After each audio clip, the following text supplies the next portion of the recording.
간혹 이렇게 말하는 사람들이 있습니다. 지금 제가 말씀드리는 것을 여러분이 옳은 말인지 그른 말인지 한번 생각해 보시면 좋겠습니다. 예수 잘 믿고 기도 많이 하고 성령으로 충만하면 고난이 찾아오지 않는다. 혹 고난이 찾아오더라도 피하여서 지나간다. 어떻습니까? 거짓말입니다. 이러한 거짓 견해를 자기 신념으로 삼는 자들, 이런 사람들이 고난 당하는 자들을 보게 되면 이런 방식으로 말을 합니다. 무슨 죄 때문에 찾아왔다느니, 기도하지 않아서 찾아온 것이라느니, 강에 흐르는 저주를 끊어야 한다느니 엉뚱한 소리를 하게 되는 것입니다. 고난은 예수님을 잘 믿어도 기도 많이 하고 성령으로 충만해도 찾아옵니다. 정도의 차이가 있을 뿐이지 모든 인생에는 고난이 있습니다. 오늘 본문은 욥이라고 하는 사람에 관한 말씀이 되겠습니다. 욥이 어떤 사람인지를 1장을 보게 되면 온전하고 정직하여 하나님을 경외하며 악에서 떠난 사람이었습니다. 성숙한 신앙과 인격의 사람이었습니다. 아들 7과 딸 3을 둔 자였습니다. 요즘은 자녀를 낳지 않으려고 하는 이상한 시대가 되어버렸지만 저는 지금도 마찬가지고 성경이 기록될 그 당시도 마찬가지인데요, 타산은 하나님의 축복입니다. 많은 자녀를 갖는다는 것, 하나님의 축복 가운데서 이루어지는 것입니다. 양 7천, 낙타가 3천, 소 1천, 암나귀 500마리를 가진 큰 부자였습니다. 이 많은 것들을 돌보고 관리하기 위해서 많은 종들을 또한 가지고 있는 사람이었습니다. 동방 사람 중에 가장 훌륭한 자로 소문난 자였습니다. 대단한 존경심을 받는 사람이었었는데요, 단지 마을에서 한 지역 정도가 아니고 그것을 뛰어넘어서 성경에 분명히 기록을 하고 있어요. 동방에서 가장 훌륭한 자라. 엄청난 인정을 받는 사람이었습니다. 욥처럼 진실한 믿음을 가진 자가 세상에 없다고 하나님께 인정을 받은 자였습니다. 하나님께서 사탄과 대화하는 중에 욥에 관해서 자랑을 하시는데요, 그처럼 정직하고 진실하고 온전하며 하나님을 섬기는 자가 없다라고 할 정도로 인정받는 진실한 믿음의 사람이었습니다. 그럼에도 기막힌 고난이 찾아왔습니다. 하루아침에 모든 재산을 잃어버렸습니다. 광풍으로 인해서 집이 무너짐으로 한순간 10명의 자녀들이 죽었습니다. 욥의 성숙한 신앙 인격도, 사람들에게 인정받는 대단한 존경심도, 많은 소유물도, 하나님께 인정받는 믿음도 고난을 피해가게 할 수 없었습니다. 정도의 차이만 있을 뿐이지 모든 사람에게는 고난이 찾아옵니다. 특별히 예수님을 믿는 하나님의 자녀들에게는 고난은 피할 수 없는 것입니다. 어떤 면에서 예수님 믿는 것은 고난의 학교에 입학하는 것과 같습니다. 가끔 이렇게 착각하는 사람들이 있어요. 예수님 믿으면 당신의 인생이 활짝 필 것이고 장미꽃 뿌려놓은 탄탄대로를 걸어가게 될 것이다. 아니에요. 예수님 믿는 것은 고난의 학교에 입학하는 것과 같은 것입니다. 4가지 이유를 말씀을 드릴 수가 있는데, 첫 번째, 세상이 악하기 때문입니다. 하나님을 떠난 세상은 악하기 때문에 경건하게 살고자 하는 자는 박해를 받게 됩니다. 세상 속에서, 죄가 난무하는 세상 속에서 정직하고 진실하게 하나님의 말씀대로 순종하며 살려고 하면 따돌림을 당한다든지 이런저런 환난을 겪게 되는 것입니다. 두 번째는 우리 속에 악이 있기 때문입니다. 예수님을 믿음으로 예수 생명이 우리 안에 있지만 여전히 우리 속에는 부패한 본성이 남아 있거든요. 그 부패한 본성이 헛된 욕망으로 작동하게 되는 것이고, 그 잘못된 욕망으로 인해서 고난이 찾아오게 되는 것입니다. 세 번째는 우리는 고난이 아니면 변화되지 않는 존재들이기 때문입니다. 하나님께서 예수 그리스도 안에서 우리를 구원하신 목적들 중에 한 가지는 에베소서 1장을 보면 거룩하고 흠이 없는 사람이 되게 하시려는 것이라고 했습니다.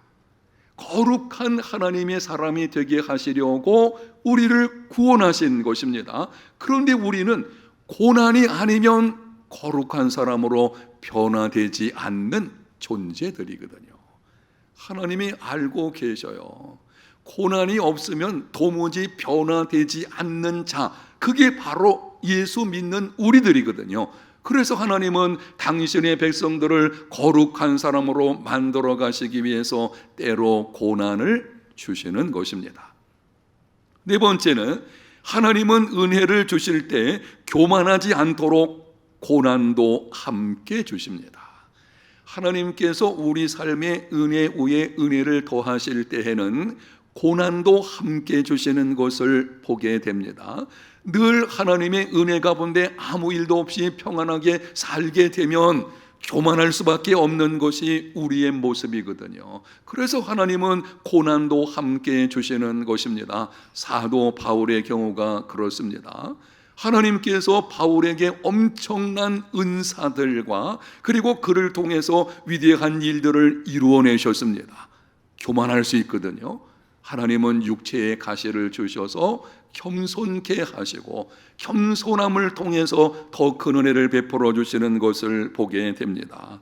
여러분, 그러므로 고난이 없는 삶만을 위해서 기도하지 말고 고난을 이기는 믿음을 구하는 삶이 되시기를 바랍니다.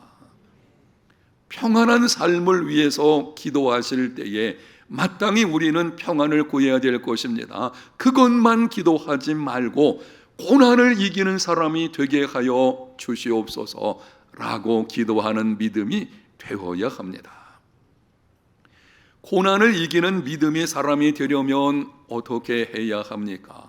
욥기서를 읽어보게 되면 기막힌 고난 중에 욥이 위대한 신앙 고백을 3번에 걸쳐서 했습니다.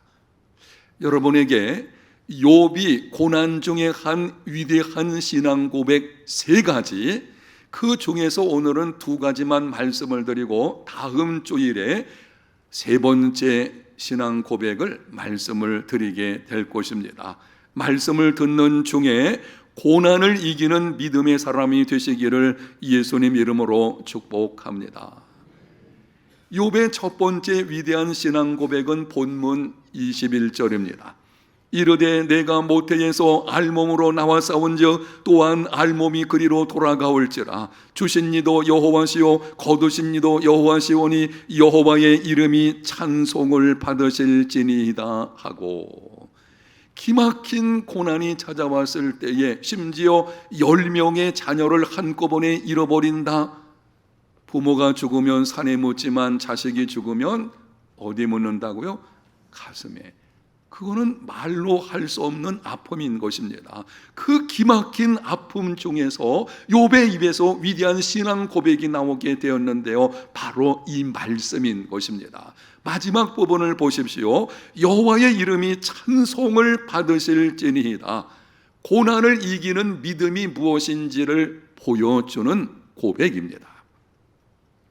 고난이 찾아오게 되면 모든 사람들은 아파하고 슬퍼합니다. 지각이 뛰어난 사람이라고 하면, 정말 심지가 굳은 사람이라고 한다면 불굴의 인내를 가지고 참고 견딜 것입니다. 아주 중요한 문제죠. 그런데 예수 믿는 하나님의 백성들은 그것을 뛰어넘는 믿음의 모습을 보여주게 됩니다. 그 중에서 하나님께 찬송하는 것입니다. 예수 믿는 사람들은 안 믿는 사람들과 뭔가 다른 것이 있어야 됩니다. 주님께서 이렇게 말씀을 하셨죠. 너희에게 더하는 것이 무엇이냐? 너희들이 예수 믿지 않는 사람의 수준 정도의 믿음 생활이라면 어떻게 하나님의 자녀라고 말씀할 수가 있겠느냐? 너희들에게 다른 것이 더하는 것 무엇이냐? 예수 믿는 하나님의 백성들이 가지고 있는 특징, 기막힌 고난 중에서도 하나님께 예배하며 찬송하는 것입니다. 그것이 고난을 이기는 믿음의 모습인 것입니다. 그럼 고난 중에 찬송하는, 고난을 이기는 믿음의 사람이 되려면 어떻게 해야 합니까? 21절 상반절을 보겠습니다. 이르되 내가 모태에서 알몸으로 나와 싸운즉 또한 알몸이 그리로 돌아가올지라. 주신 이도 여호와시요 거두신 이도 여호와시오니. 알몸으로 왔다가 알몸으로 가는 것이 인생이다. 이 말을 조금 바꿔서 드리면 빈손으로 왔다가 빈손으로 가는 것이 인생이다. 나에게 있는 모든 것을 주신 분도 하나님이시고 가져가신 분도 하나님이시다. 자신이 가지고 있는 모든 것에 대한 하나님의 주권을 고백하는 신앙 고백입니다. 고난을 이기는 믿음의 사람이 되려면 소유에 대한 하나님의 주권을 인정해야 합니다. 내가 가지고 있는 모든 것들, 재물이든지 건강이든지 재능이든지 어떤 권력이든지 그 모든 것들 하나님께서 내게 주셔서 가지고 있는 것이고 또 그것은 하나님의 것이기 때문에 하나님이 가져가실 수도 있다라고 하는 이 하나님의 주권을 인정하는 믿음을 가지게 될 때에 그때 고난을 이겨내게 되는 것입니다. 소유에 대한 하나님의 주권을 인정하는 사람에게는 4가지 정도의 특징이 있는데요. 여러분에게 말씀을 드릴 때에 과연 나는 내가 가지고 있는 것들에 대한 하나님의 주권을 인정하는 믿음의 삶이 되고 있는지를 점검해 보시면 좋겠습니다. 첫 번째, 선행을 은혜로 여긴다. 하나님이 맡겨주신 것으로 하나님의 것입니다. 그것으로 선한 일을 행하였다고 생각하니 자랑할 것이 없는 것입니다. 그냥 나는 하나님이 내게 맡겨주신 하나님의 것으로 가난하고 소외된 사람들을 도왔을 뿐입니다. 은혜로 여기는 것입니다. 그러나 하나님의 주권을 인정하지 않는 사람은 자기 것을 가지고 도왔다고 생각하니 자랑을 하게 되고 교만이 나타나게 되고 거기서 공로의식이 생기게 되는 것입니다. 두 번째는 삶의 중요한 결정을 하나님이 내리시게 합니다. 소유에 대한 하나님의 주권을 인정하는 사람은 결혼, 취업, 이사, 진로, 인생길에서 어떤 중요한 결정을 내릴 때에 하나님께서 내리시게 합니다. 그러나 하나님의 주권을 인정하지 않는 사람들은 돈이나 자기 신념이나 세상적인 통념들이 결정을 내리게 합니다. 결국은 돈이 우상이 되어버립니다.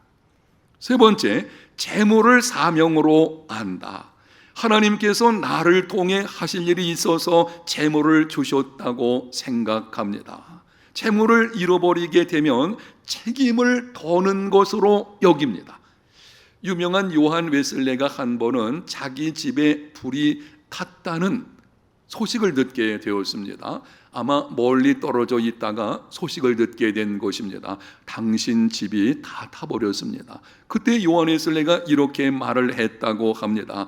주님의 집이 타버렸구나. 나는 한 가지 책임을 덜었다. 그러나 하나님의 주권을 인정하지 않는 사람은 소유를 자신의 존재 가치로 여깁니다. 재물을 잃어버리면 낙심하고 절망하게 됩니다. 네 번째, 고난으로 잃어버려도 그동안 누린 것으로 감사합니다. 하나님의 주권을 인정하는 사람은 나는 빈손으로 왔는데, 알몸으로 아무것도 가지지 않고 이 땅에 왔는데 하나님께서 내게 이렇게 주셔서 그동안 그것을 누리게 하셨으니 하나님 감사합니다. 소유를 잃어버렸을 때에 바로 이런 반응이 나타나게 되는 것입니다. 근데 주권을 인정하지 않는 사람의 경우에는 마치 나의 것을 빼앗긴 것으로 여기기 때문에 불평하고 원망하게 되는 것입니다.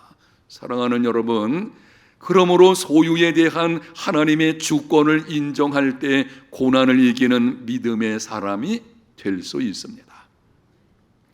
여러분이 정말 세상 속에서 고난을 이기는 믿음의 사람이 되기를 원하신다면 지금 가지고 있는 모든 것에 관한 하나님의 주권을 인정하는 삶이 되시기를 축복합니다. 이게 첫 번째예요. 하나님의 주권을 인정하지 않으면 그 삶은 하나님의 뜻대로 이루어질 리가 없습니다. 하나님의 주권을 인정할 그때에 나의 모든 소유에 관한 하나님 당신의 것입니다. 나는 맡아 가지고 있는 청지기에 불과합니다. 바로 그 믿음이 모든 것을 잃어버린다고 할지라도 하나님께 예배하며 찬송하는 삶, 고난을 이기는 삶이 되게 하는 것입니다. 그런데 긴 병에 효자 없다는 말이 있습니다. 부모님이 병들었을 때에 처음에는 지극정성을 다해서 간병을 하게 됩니다.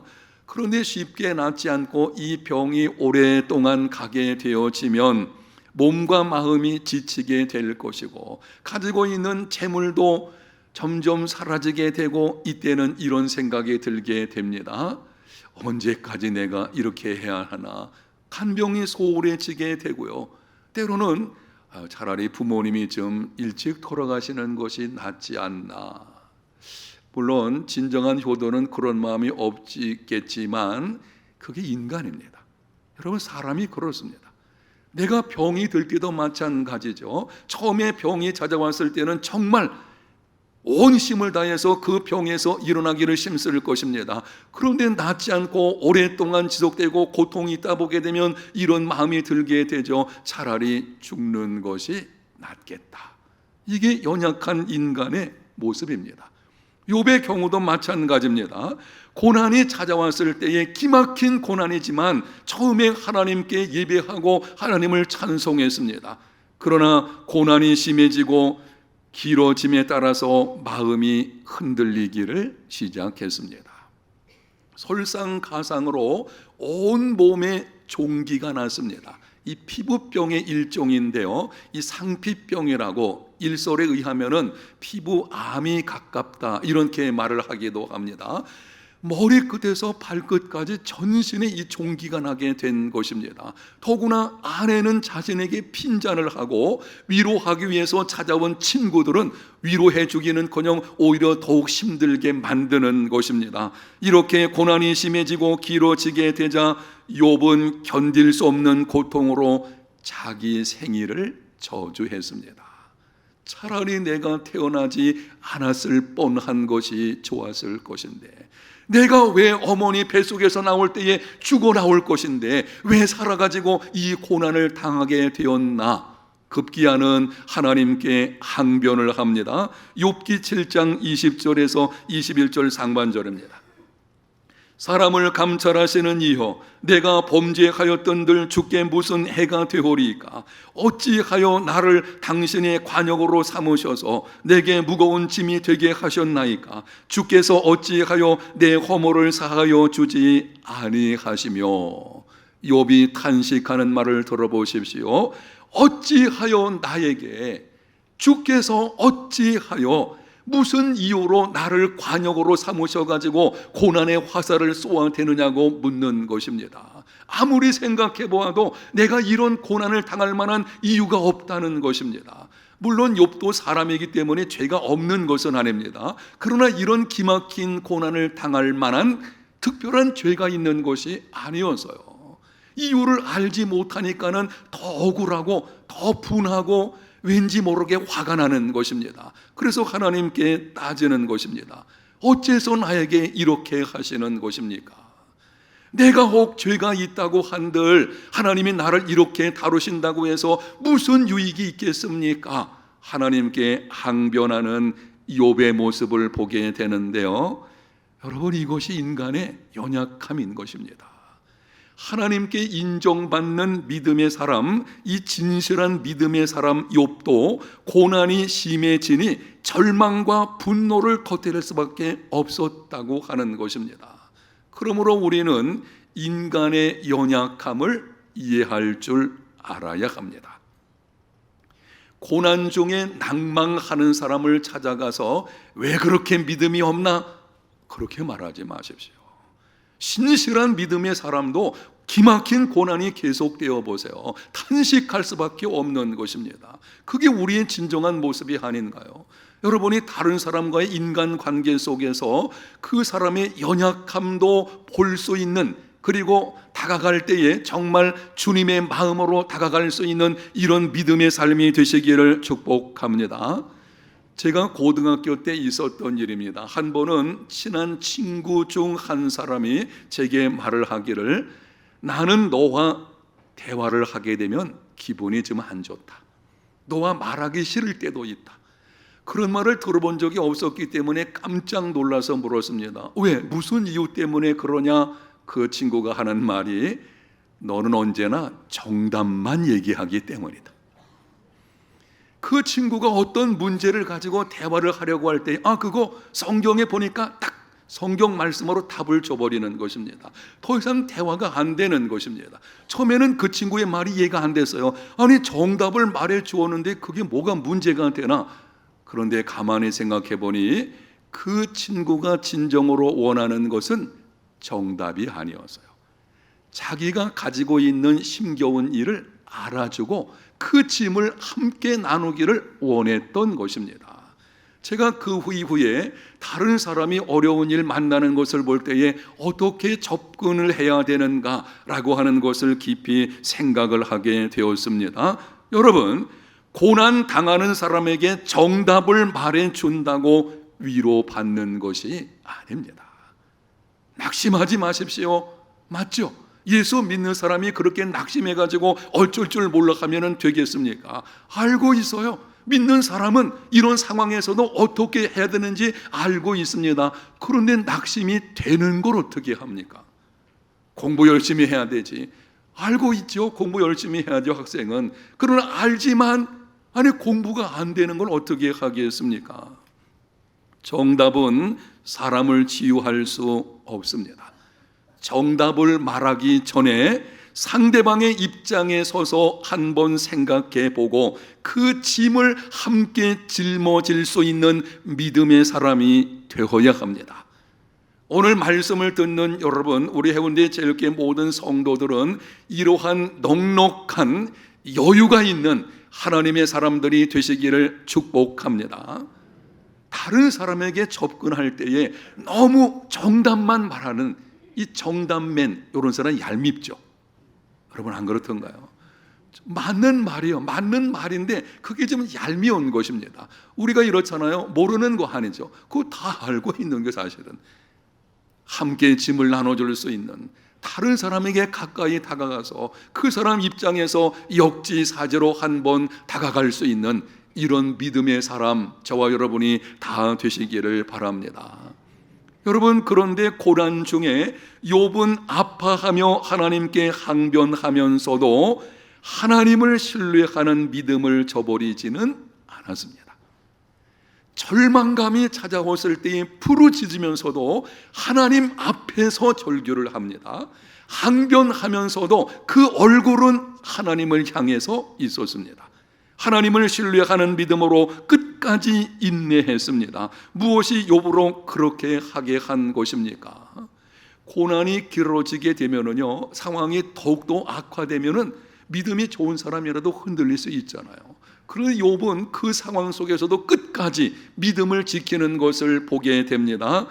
그 이유가 무엇인지 고난이 절정에 이르렀을 때에 욥의 입에서 두 번째 위대한 신앙 고백이 나왔습니다. 욥기 19장 25절과 26절입니다.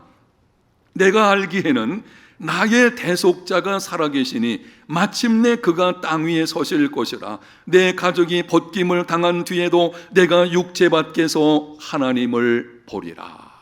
아주 놀라운 고백입니다. 저는 성경을 읽고 묵상하다가 이 말씀을 대할 때에 이런 생각이 들어서요. 어떻게 욥의 입에서 이런 고백이 나오게 되었을까? 좀 구체적으로 보겠습니다.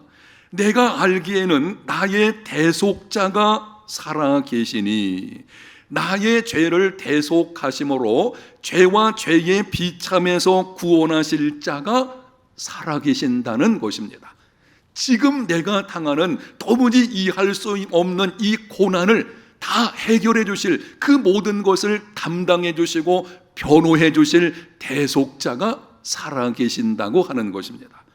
마침내 그가 땅 위에 서실 것이라. 그분이 장차 땅 위에 서시게 된다는 것입니다. 내 가족이 벗김을 당한 뒤에도 내가 육체 밖에서 하나님을 보리라. 내가 죽은 이후에 그분을 보게 될 것인데 바로 그분은 하나님이시라는 것입니다. 욥이 고백하고 있는 나의 대속자, 장차 땅 위에 그분이 서시게 될 것인데 그분은 하나님이십니다. 그러면은 이분이 누구십니까? 예수 그리스도이십니다. 물론 욥은 예수 그리스도께서 누구신지 명확하게는 알지는 못했습니다. 구약의 성도들의 믿음이 그렇습니다.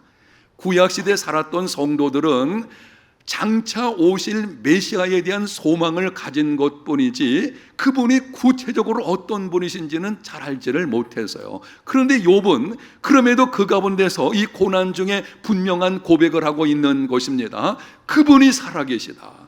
땅 위에 서실 것이고 그분은 하나님이시다.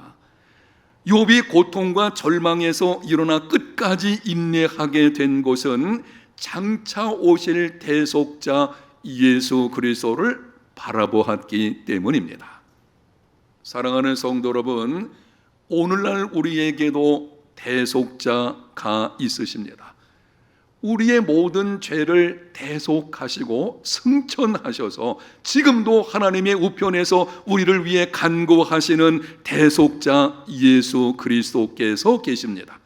로마서 8장 34절, 누가 정죄하리요? 죽으실 뿐 아니라 다시 살아나신 이는 그리스도 예수시니 그는 하나님 우편에 계신 자요 우리를 위하여 간구하시는 자시니라. 아멘. 그렇다면 생각을 해보십시오. 믿음의 사람은 생각하는 사람이거든요. 한번 여러분이 생각해 보십시오. 욥이 기막힌 고난 중에서 장차 오실 메시아를 바라보고 고난을 이겨냈다면 우리는 장차 오실 대속자가 하네요. 이미 이 땅에 오셔서 우리 모든 죄를 대속하시고 지금 하나님 우편에서 간구하시는 살아계신 대속자가 우리에게 계시거든요. 그렇다면 예수 믿는 사람은 능히 모든 고난을 이겨낼 수 있습니다. 장차 이루어질 먼 미래를 바라보는 믿음으로서도 고난을 이겨냈다면 우리는 그렇지 않잖아요. 그 모든 미래 사건이 현실적으로 이루어진 것이고 바로 그 대속자가 우리와 함께 계시는 가운데 있으니 우리가 어떻게 고난 중에서 쉽게 흔들리는 믿음의 삶을 살 수가 있겠습니까? 예수 그리스도를 바라보는 것, 그것이 고난을 이기는 믿음입니다. 신약성경 히브리서가 기록될 당시 성도들은 많은 환난과 박해를 받았습니다. 예수님 믿는 믿음 때문에 재산을 빼앗기고 집에서 쫓겨나고 사업상의 불이익을 당하고 심지어는 죽임을 당하기까지 했습니다. 이런 형편이다 보니 예수 믿는다고 하는 사람들 중에 다시 유대교로 돌아가는 사람들이 있었습니다. 꼭 이렇게까지 하면서 예수 믿어야 하나? 유대교만 섬기면 예수 믿는 것 때문에 고난당하지 않게 될 것이고, 옛날로 돌아가려는 사람이 있는 것을 보고 히브리서 저자가 이렇게 권면을 합니다. 히브리서 12장 2절과 3절입니다.